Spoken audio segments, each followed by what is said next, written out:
khusus nikmat iman dan Islam, nikmat sehat dan afiat, sehingga kita dapat melangkahkan kedua kaki kita di masjid ini dalam rangka thalabul ilmu. Mudah-mudahan aktivitas kita, ibadah-ibadah yang kita lakukan diterima oleh Allah Subhanahu wa taala, dan kita menuju surga Allah Subhanahu wa taala. Salawat serta salam senantiasa terlimpah curah kehadiran baginda Nabi besar Muhammad sallallahu alaihi wasallam beserta para keluarga, para sahabat dan para pengikutnya. Mudah-mudahan Allah jadikan kita sebagai umat baginda yang istiqomah mengikuti manhaj thariqah Nabi Muhammad sallallahu alaihi wasallam. Hadirin, melanjutkan pembahasan kitab hadis Al-Arba'un Al-Ghazaliyah. Kita sudah sampai hadis yang ke-21 pekan lalu. Hari ini kita masuk hadis yang ke-22, ke-32 ya, ke-32, 22 lagi. Oh ya, ini berarti tanda hari. Oh ya, 22. Bismillahirrahmanirrahim. Allahumma ighfir lana wa liwalidina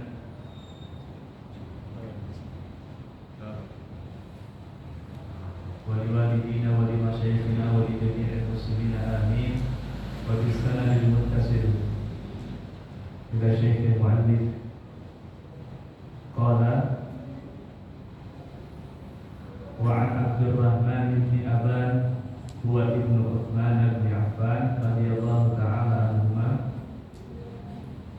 an abihi qala kharaja Zaid bin Thabit radhiyallahu ta'ala anhu min 'indi Marwan qariban min nisfi an-nahar faqultu ma ba'atha ilayhi illa li shay'in sa'alahu faqultu ilayhi fasa'altuhu faqala ajal sa'alana 'an asya'a sami'naha min Rasulillah sallallahu alaihi wasallam rahimallahu ra'an sami'a minni hadithan fahafizahu hatta yuballighahu ghayrahu farubba hamili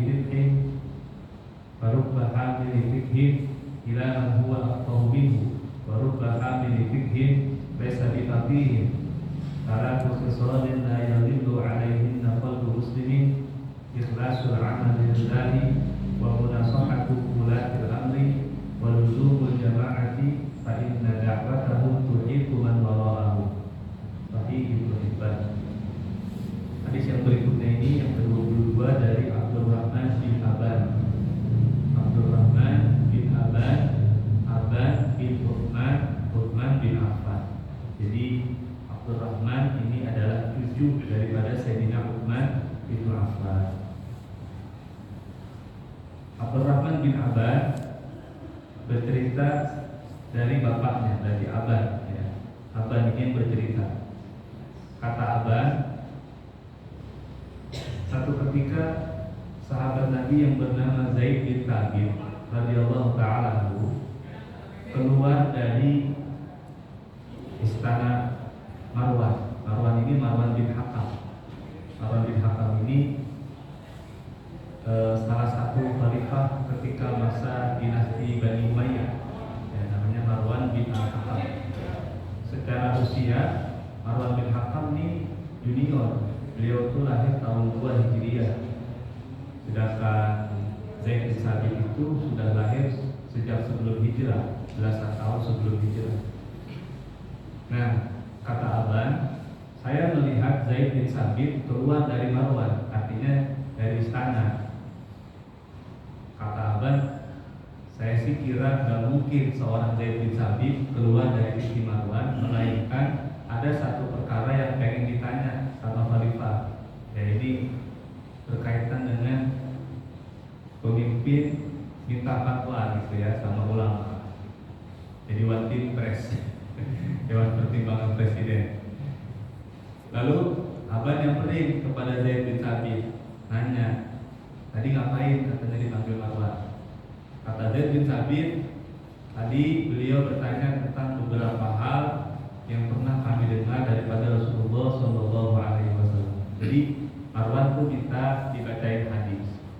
Salah satu hadis yang disampaikan oleh Zaid bin Thabit kepada Marwan adalah Rasulullah Shallallahu Rahimallahu ra'an, Allah merahmati seseorang yang pernah mendengar hadis dari saya, kata Nabi, fahafizahu, lalu dia hafalkan hadisnya, hatta yuballighahu ghairahu, sampai kemudian dia sampaikan hadis tersebut kepada yang lain, walaupun dia nggak hafal.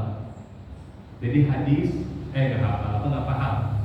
Jadi hadis, ketika kita hafalkan hadisnya, kita boleh sampaikan ke orang lain dengan catatan apa yang kita sampaikan mesti persis seperti apa yang kita hafalkan, kita dengar.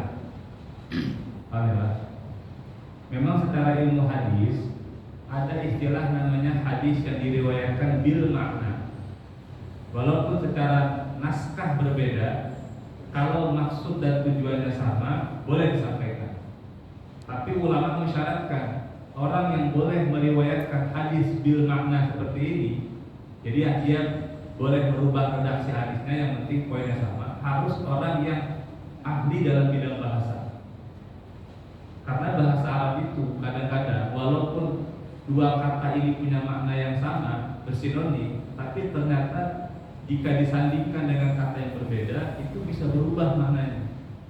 Sehingga periwayatan hadis bil makna yang berubah redaksinya tapi dia ganti dengan yang lain, itu boleh dilakukan apabila orang yang melakukan ini adalah orang yang ahli dalam bidang bahasa. Nah, hadis ini di mana Nabi berkata, siapa orang yang mendengar, jadi Allah merahmati orang, Allah sayang kepada orang yang mendengar hadis saya, lalu dia hafalkan, kemudian dia sampaikan kepada orang lain, walaupun nggak paham. Itu berlaku apabila dia menyampaikannya sesuai dengan apa yang dia dengar. Paham ya? Farubbahan milifidhin ila man huwa aqahu minhu.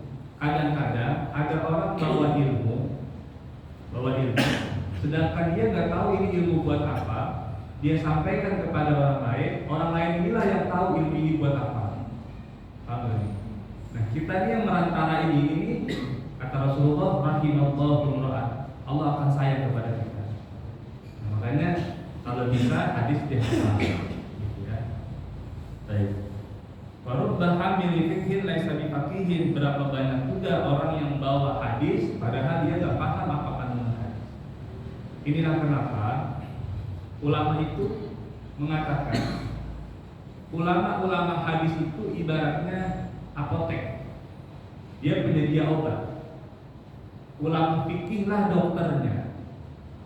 Walaupun mereka punya obat di apotek banyak, mereka tidak bisa sembarangan ngasih orang sakit, harus sesuai dengan resep dokter.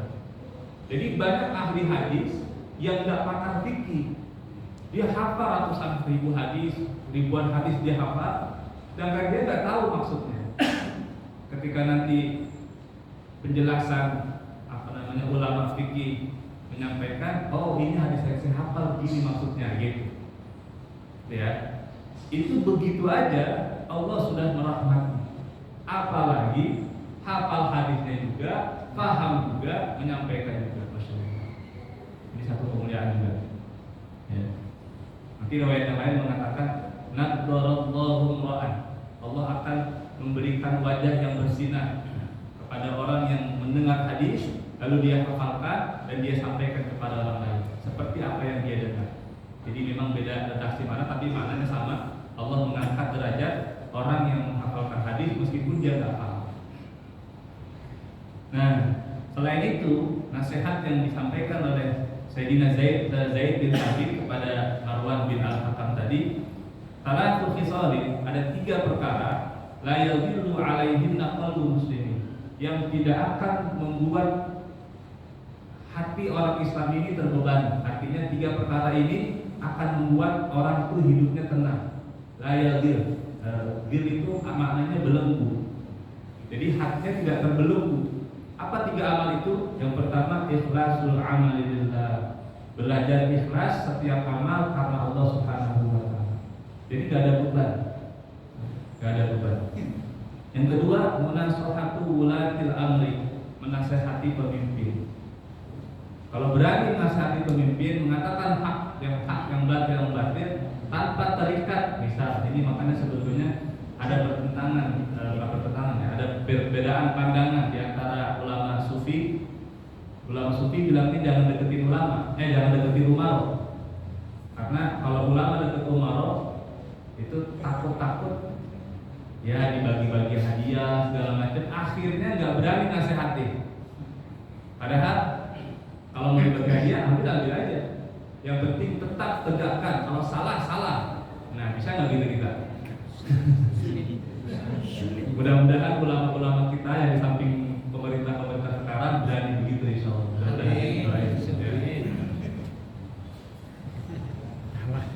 Kalau mentalnya lemah, jangan deh. Jadi berani menasihatul ulama itu akan membuat hati terlepas, jadi nggak terbebani. Kalau kita tahu hukum, kita pengen sampai nggak enak, takut nggak turun donasi lagi. Kita nggak sampai, kita sampai takut donasi berhenti, kita nggak sampai kita tahu ilmunya, itu kan jadi beban. Nah, kata Zaid bin Sabit, kata Rasulullah, kalau berani menasihatul amri itu akan membebaskan hati, beban. Yang ketiga, luzumul jamaah, yang bikin hati tidak terbebani akan lepas, biasain berjamaah, sholat jamaah terutama. Kata Nabi, fa inna da'watahum tuhitu man wara'ahum, karena doa-doa mereka, doa jamaah akan mencapai kepada orang yang di belakang mereka. Maknanya kalau kita sering jamaah atau ketika kita nggak berjamaah lalu mereka berdoa atau ibadah, kita bakal dapat pahala. Ya, misalnya kita rajin jamaah, ketika mungkin kita ada kesibukan nggak datang jamaah, itu kita dapat pahala dari pahala orang jamaah. Kalaupun mereka berdoa, doa mereka kita pun dapat doa mereka. Itu makna fa inna da'watahu tusitu man wara'ahu. Hadis yang ke-23.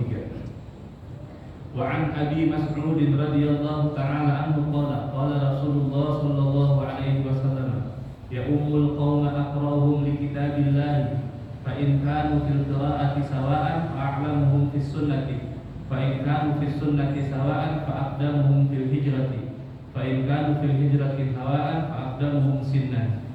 Dari Abi Mas'ud radhiyallahu ta'ala anhu. Ini Abi Mas'ud, bukan Ibnu Mas'ud, beda.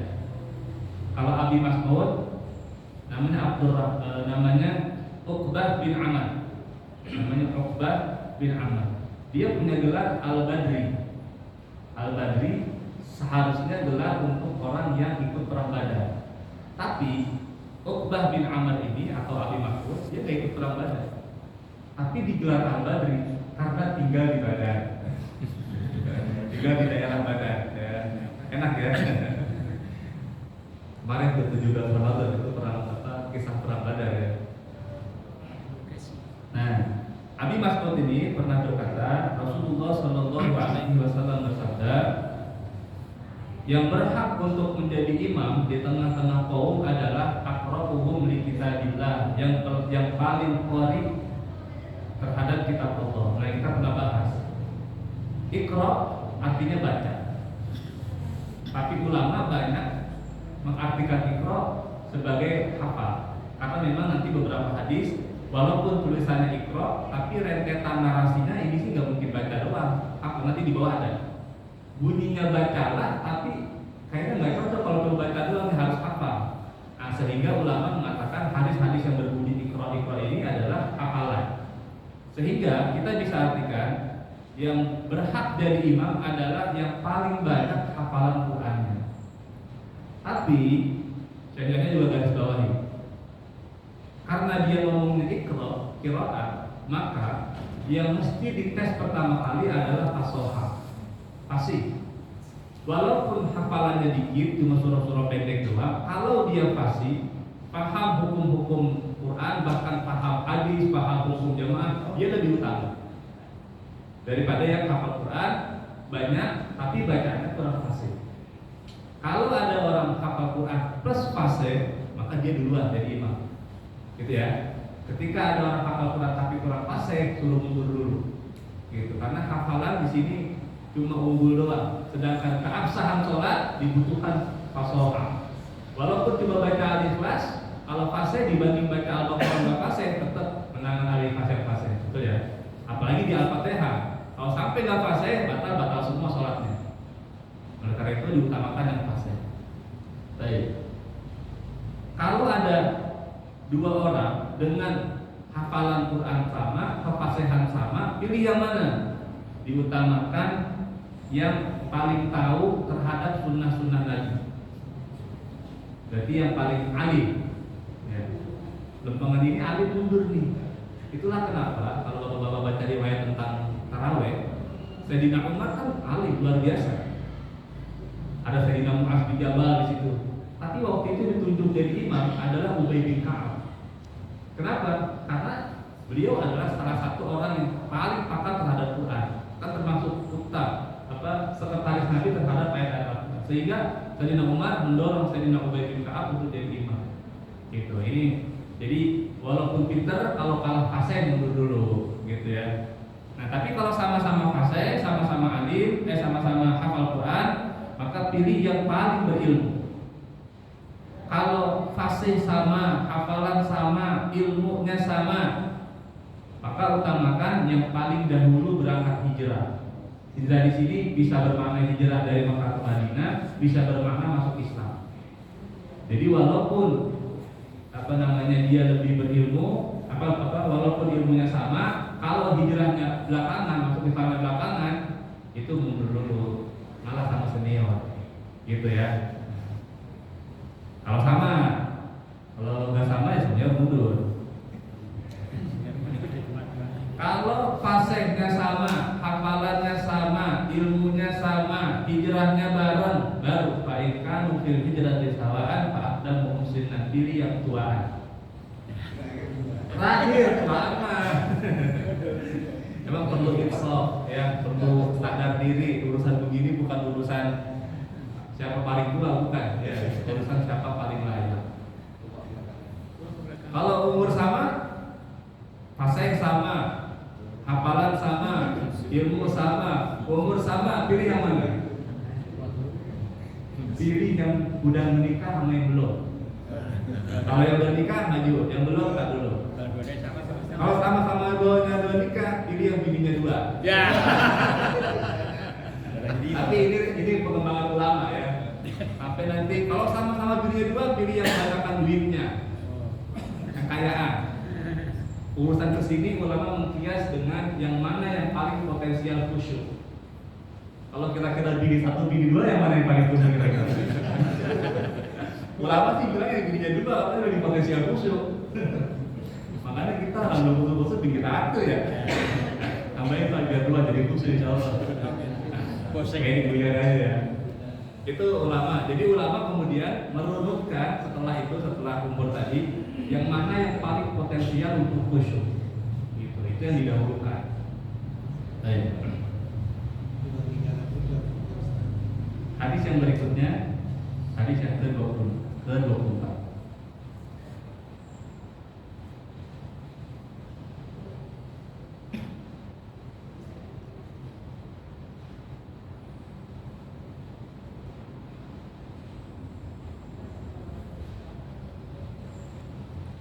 Qala Abdullah bin Mas'ud radhiyallahu anhuma amarani Rasulullah sallallahu alaihi wasallam an aqra'a alaihi wa huwa 'ala al-minbar. Fa qara'tu alaihi min surati an-nisa'i hatta idza balagat fa kaifa idza ji'na min kulli ummatin bi shahidin wa ji'na bika 'ala haula'i shahida. Fa nadartu ilaihi wa 'ainahu tadriban. Berkata Abdullah ibnu Mas'ud, ini Abdullah ibnu Mas'ud radhiyallahu anhu, beliau mengatakan, satu ketika Rasulullah meminta saya untuk bacakan Quran di hadapan dia, sedang dia berada di atas mimbar. Jadi Nabi itu pernah minta bacain Quran, memang sering, ya bukan pernah. Jadi beberapa sahabat pernah diminta Nabi baca Quran di hadapan dia. Beberapa sahabat ada yang pernah nanya, ya Rasul, engkau yang Quran diturunkan kepadamu, masa saya yang baca? Kata Nabi, saya pengen dengerin. Apa maknanya? Dengar Quran itu dengan membaca Quran sendiri itu ada perbedaan. Kadang kita dengar bacaan orang, tadabbur lebih jalan ketimbang baca sendiri. Baca sendiri, tadabbur belum jalan karena kita sibuk sama bacaan. Apalagi kalau kita hafalannya masih insya Allah lebih dalam. Nah, Nabi itu dengerin bacaan dari orang lain, pengen tadabbur lebih dalam lagi. Kalau kita mau dengar pembaca tadabbur nggak jalan, Pak, nggak paham. Mudah-mudahan Allah bagi kita ilmu laduni, dengan baca Quran langsung paham insya Allah. Amin. Nah, ketika Nabi dibacakan Quran oleh Abdullah bin Mas'ud radhiyallahu ta'ala, sampai pada surah An-Nisa yang Allah katakan pakai faida ji'na min kulli ummatin bisyahid, bagaimana nanti apabila kami datangkan setiap umat memiliki satu saksi. Saksi ini bukan saksi ini ya, maksudnya saksi ini ibaratnya kalau kambing digembala gitu. Jadi penanggung jawab ya, setiap umat itu penanggung jawab. Maksudnya setiap nabi bertanggung jawab terhadap umatnya. Tapi lempangan Nabi Muhammad, wajibna bika ala haula'i syahidan. Tapi engkau akan menjadi penanggung jawab terhadap seluruh umat Allah. Nabi dengar begitu, Pak. Kata Allah dimaksud, Nabi bilang berhenti, berhenti di situ, terus Abdullah bin Mas'ud melihat ke arah Nabi yang dulu berhenti tadi, ternyata Nabi menangis. Jadi di dalam tafsir Ibnu Katsir diceritakan Nabi menangis karena ini beban berat. Bagaimana? Apa Nabi pernah Nabi bilang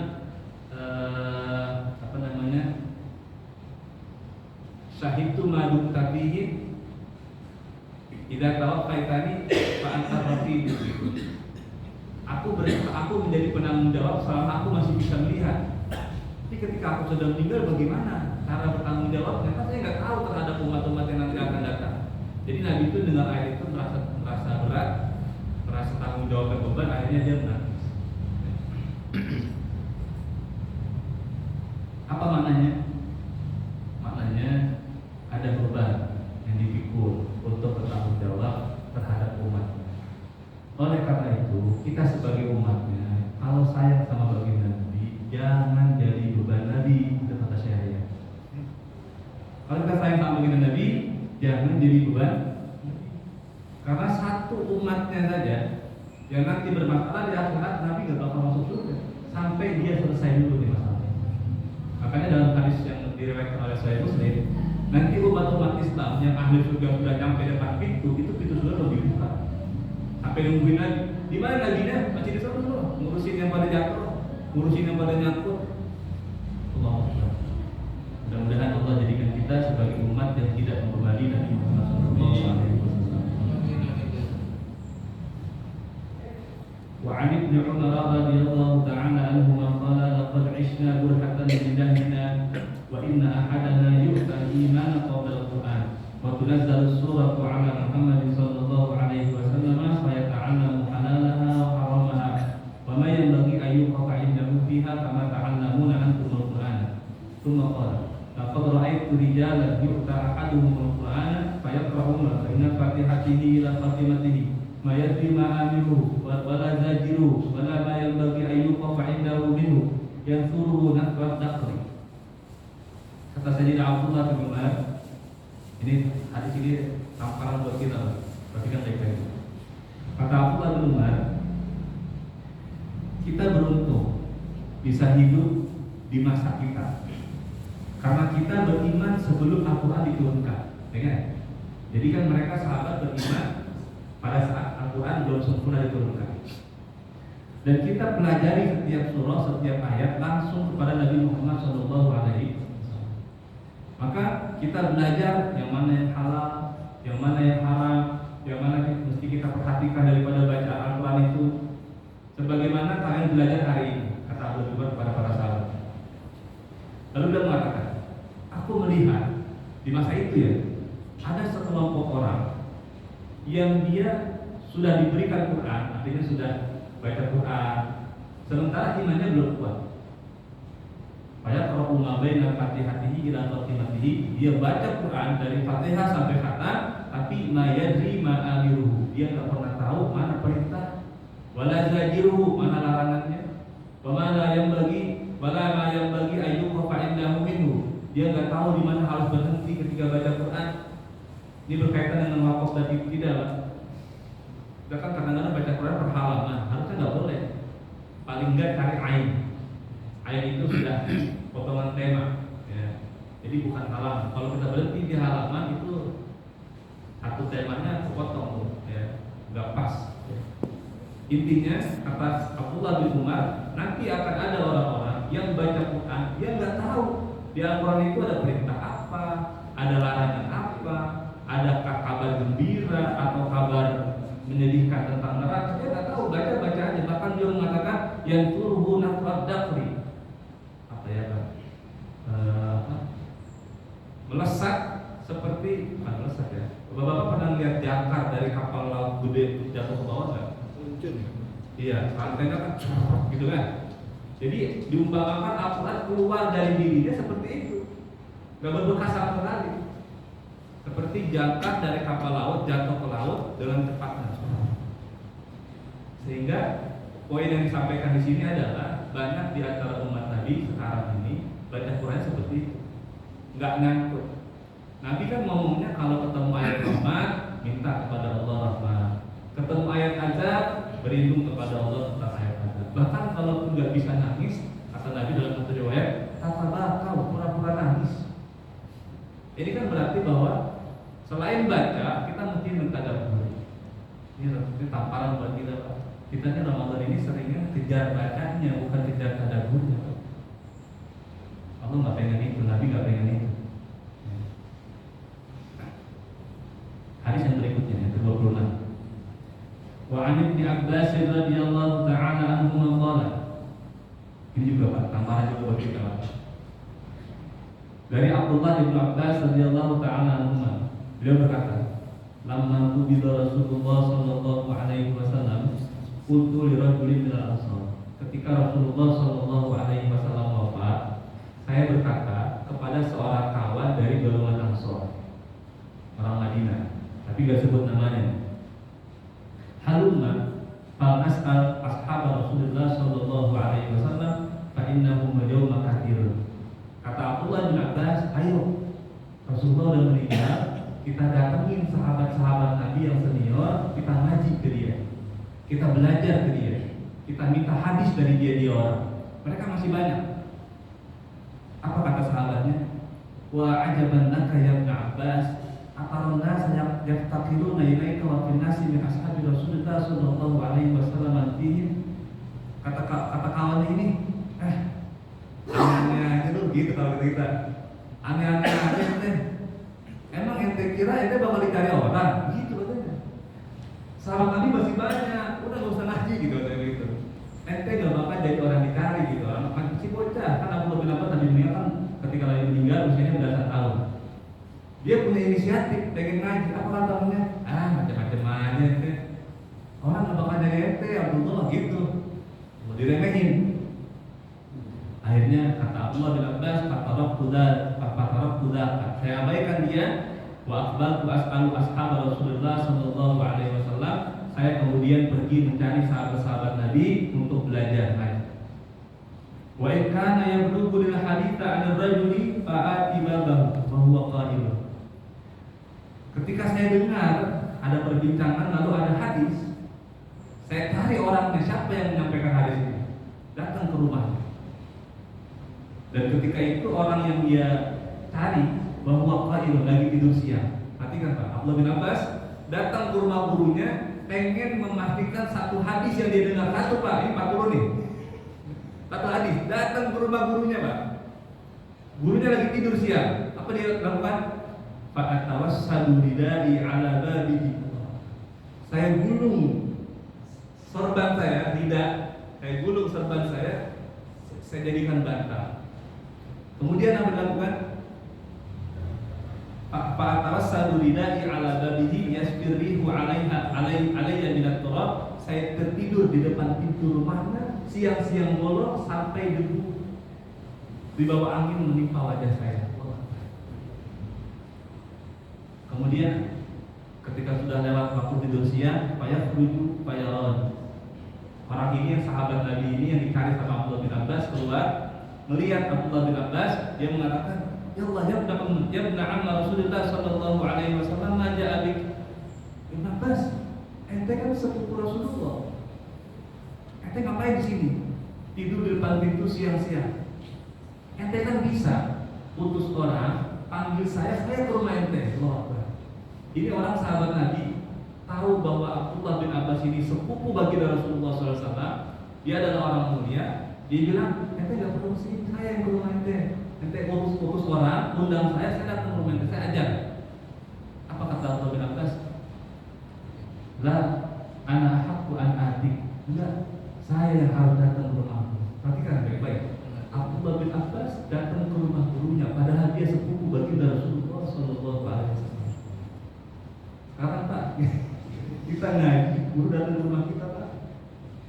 Allah. Kalau momen-momen seperti ini masih nggak dihargai juga, masih nggak mau ngaji juga, lalu selevel Abdullah bin Abbas, sepupu baginda Rasulullah SAW. Qala fa as'aluhu 'anil hadis. Kemudian Abdullah bin Abbas bertanya kepada tentang hadis.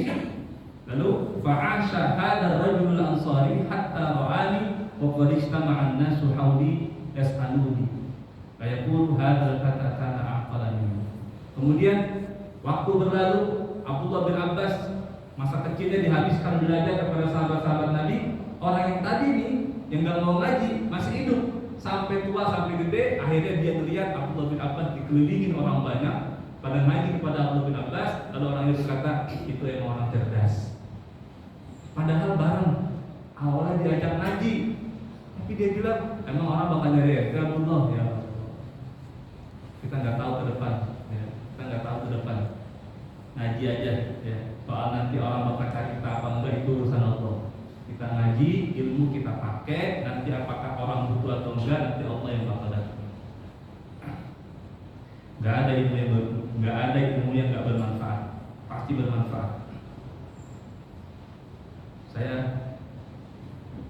waktu pulang selesai S2 dari Malaysia itu kan 1 tahun 2 tahun itu nggak keluar, dalam arti nggak keluar, nggak ada jadwal keluar, nggak ngajar, nggak apa. Terus saya ngojek Pak, punya akun Grab Pak. Grab, ada sebagian kawan yang bilang jauh-jauh kuliah luar negeri pulang-pulang ngojek. Ya Allah, perih dengarnya Pak, perih. Dan kalimat itu sampai ke orang tua saya. Apa kata orang tua saya? Lu sabarin aja, bukan juga ada waktunya, asal kuat mau ngeladenin gitu kata dia. Kata bapak saya, bahasa asal kuat ngeladenin itu, asal kuat mau ngeladenin jadwal gitu. Kalau nggak capek, jadwal banyak. Jadi ilmu yang kita pelajari niatkan karena Allah, niatkan untuk kita amalkan sendiri.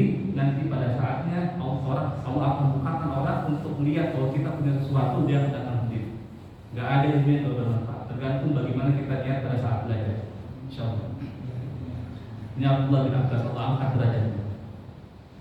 Hadis yang berikutnya, wa an Uqbah bin Amir radhiyallahu ta'ala anhu qala Rasulullah sallallahu alaihi wasallam ta'allamu kitaballahi wa ta'ahaduhu wa taghannaw bihi waqtanuhu fa walladhi nafsi biyadihi aw fa walladhi nafsi Muhammadin biyadihi fa walladhi nafsu Muhammadin biyadihi lahu ashaddu tafallutan minal mafadi fi uquliha. Dari Uqbah bin Amir. Ini Uqbah bin Amir, kalau tadi Uqbah bin Amr. Beda. Memang kalau orang-orang Arab kadang-kadang gitu, nama sama. Kita kalau lagi nyari perawi, namanya sama, nama bapaknya sama, nama kakeknya sama, uyutnya beda. Berarti beda orang betul. Cari lagi sejarahnya begitu. Toliknya ilmu riwayat. Nah ini Uqbah bin Amir. Kalau tadi Uqbah bin Amr. Beliau mengatakan, bersabda Rasulullah sallallahu alaihi wasallam, ta'allamu kitaballah, pelajarilah Al-Qur'an. Nah, di sini pelajari maknanya hafalkan. Ya, baik itu hafalkan ayatnya ataupun hafalkan kaidah-kaidah memahami hukum-hukum yang terkandungnya. Lalu wa ta'ahaduhu. Ta'ahad, mu'ahadah artinya diikat. Jadi patenkan, ikat. Wa taghannaw bihi, kalau baca Al-Qur'an lagukan. Ini Pak, sebetulnya metode lagu itu metode Nabi Pak. Makanya anak-anak TK itu untuk hafal-hafal nama-nama bulan, nama-nama Nabi dilaguin Pak. Itu metode Nabi. Taghannaw bihi, baca Quran dilaguin supaya apa? Supaya mengikat hafalannya biar kuat. Allahu Akbar. Itu metode Nabi Pak, metode Rasulullah itu. Waqtanuhu, ikat dia. Namanya mutkinkan. kuatkan hafalannya. Demi Allah, kata Nabi Muhammad, demi yang jiwa Muhammad di tangannya, Al-Quran itu akan lebih cepat terlepas daripada anak unta dari ikatannya. Jadi kalau kita ngaji, kita nggak ikat, ikatan ini nanti ada yang bilang catatan, ada yang bilang hafalan. Makanya syarat orang jadi perawi yang dipercaya dalam ilmu hadis dua. Yang pertama kuatnya hafalan, yang kedua catatan. Ketika dia hafalannya sudah mulai lemah, maka orang akan berpegang catatannya. Kalau hafal kagak, nyatet kagak, udah nggak kuat berarti. Hadisnya di bawah dia, doib. Makanya saya paling nggak seneng kalau ada anak muda ngaji nggak nyatet. Wah, yang ngaji mas saya yang lain aja ngapain? Bapak-bapak nggak apa-apa. Ya. Tapi bagus kalau nyatet Pak, masya Allah. Emang begitu kata bapak, nyatet.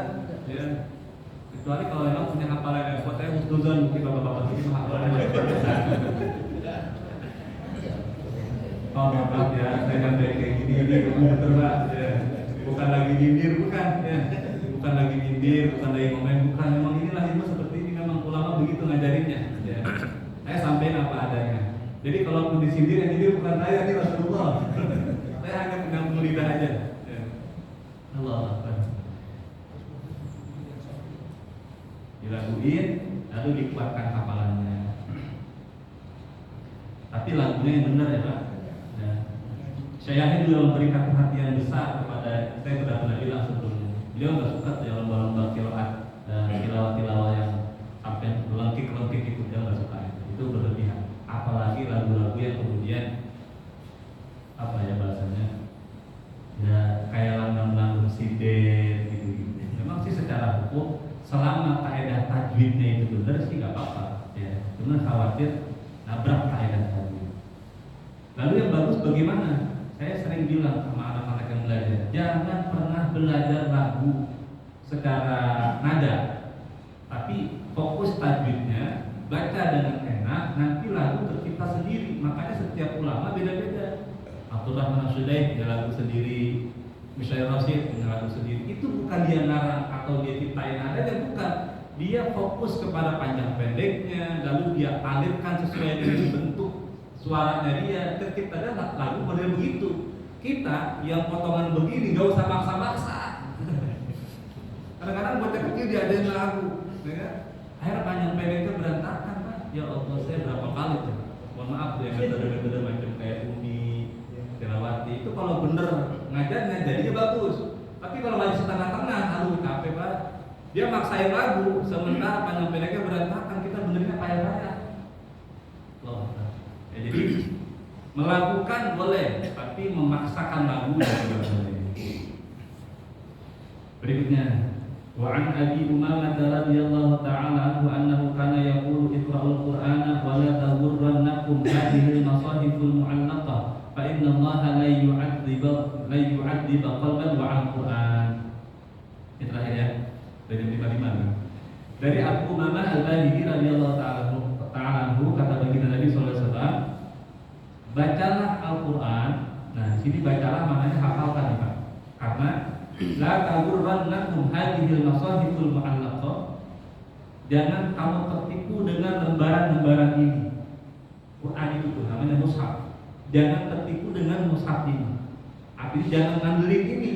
Hafalkan Quran. Kenapa? Fa innallaha la yu'adzibu qalban wa al-Quran. Allah tidak akan menyiksa hati yang di dalamnya tersimpan Al-Quran. Harusnya sih tersimpan secara sempurna 30, mudah-mudahan. Walaupun cuma al-ikhlas doang, ya kan? Walaupun cuma al-ikhlas doang, al-fatihah, at-takasur, gak apa-apa. Mudah-mudahan Allah jaga juga hati kita ya Pak Subhanahu. Kalau 30 juz susah ya. Ya mudah-mudahan kita bisa hafalkan sebanyak-banyaknya, dan mudah-mudahan juga hadis ini bermanfaat walaupun tidak 30 juz. Amin ya rabbal alamin. Hadis yang ke-29 28 insyaallah besok yang 29 mudah-mudahan selesai. Bismillahirrahmanirrahim. Rabbana anfa'na bima 'allamtana rabbi 'allimna